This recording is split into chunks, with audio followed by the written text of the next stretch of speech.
ब्रह्म भी उसी शब्द से बना हुआ है। तो आप जितने शब्द लेकर के आएंगे, गणपति का अर्थ क्या होता है? गण का अर्थ होता है समूह। आपने बचपन में अंग्रेजी पढ़ी होगी, उसमें दो प्रकार के नाम होते हैं, एक काउंटेबल नाउन होता है, एक अनकाउंटेबल नाम होता है। तो चाहे वो गणनीय पदार्थ हो, चाहे वो अगणनीय पदार्थ हो, हर प्रकार के पदार्थों का जो मालिक है, पति का अर्थ होता है मालिक या स्वामी या रक्षक। तो जो सबका रक्षक हो या सबका मालिक या स्वामी हो, उसे गणपति कहा जाता है।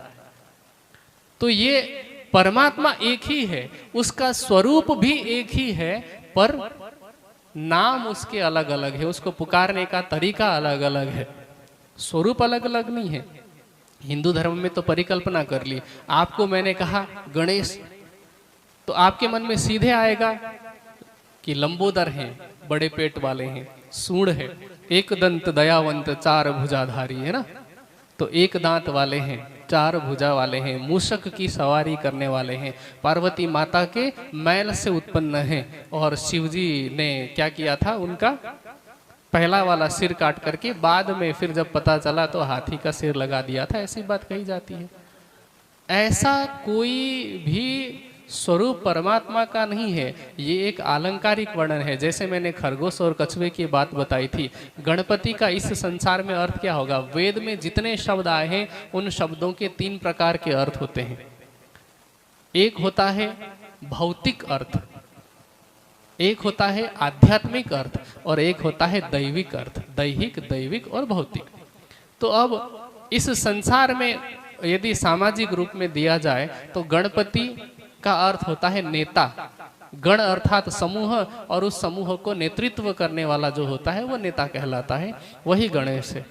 तो अब कोई, आपको क्या लगता है, आज के वैज्ञानिक युग में आप सब पढ़े लिखे हैं, क्या यह संभव है कि हाथी का डीएनए उस बालक के शरीर से मैच हो जाए और उसमें फिट हो जाए?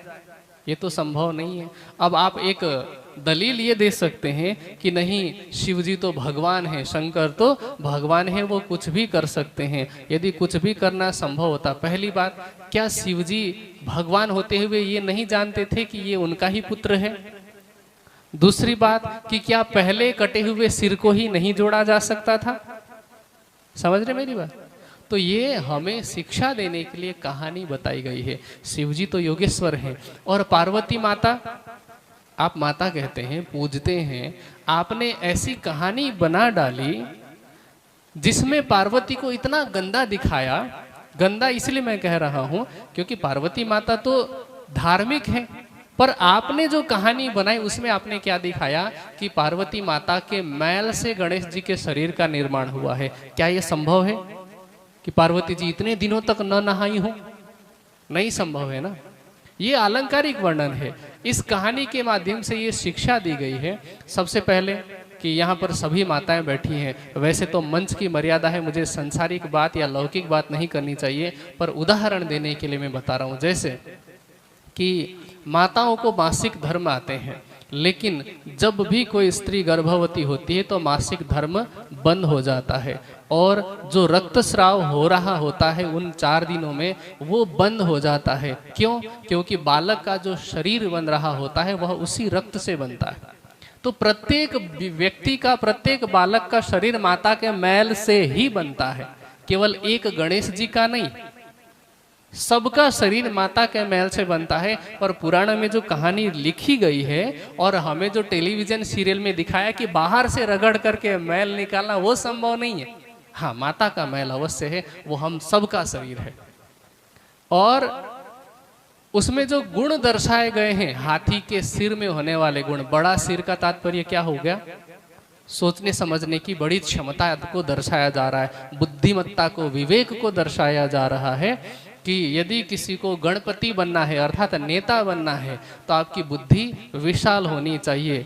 और फिर 2 दांत दर्शाए गए हैं। एक क्या कहा जाता है, हाथी के दांत दिखाने के अलग, चबाने के अलग। आजकल के नेताओं में ये सबसे बड़ी क्वालिटी जो होनी चाहिए वो नहीं है। क्यों नहीं है? क्योंकि वो पर्सनल लाइफ और प्रोफेशनल लाइफ दोनों को अलग कर ही नहीं पाते। वो जैसे ही प्रोफेशनल लाइफ में आ गए